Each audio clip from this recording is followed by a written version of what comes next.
Howdy, I'm John Dykes. I made a video about how to prepare the seed bed for organically grown corn. Check it out. The first thing to realize about corn is it's been selectively bred by humans for so many thousands of years, and it's been coddled to a degree. It can't live and reproduce in the wild like its ancestor from 10,000 years ago. This plant has to have full sun, it has to have a really nice rich soil, and it needs a certain amount of water. If you can't give it all of those things, you're going to have less than prime results. In this plot, for instance, we put a couple of inches of compost down about a month ago and let it set to kind of work into the soil and get the biology really kick-started. An internal combustion engine runs on air, fuel, and compression, but the soil biological engine runs on air, water, and the biology itself of the soil. That soil biology releases the natural fertility of the soil. The little microbes and the rest of the soil biology can actually work on the soil particles and release the natural elements that plants need and give them to them when the plants need them.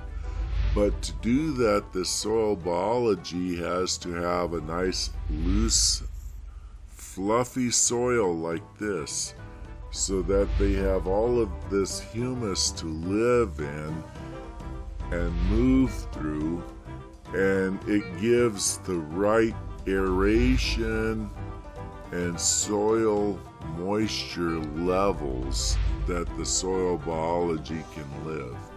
This is what you want to aim for corn or almost anything else. Put lots of compost down, just good rich compost, some worm castings if you don't already have worms. We're going to be doing a complete series on corn. We're going to also have fertilization techniques in. Once you've got the compost started here at the beginning, you're underway good. But there's a little bit more work along. So go ahead and hit the notifications bell. You'll get notified every time we come out with a new video.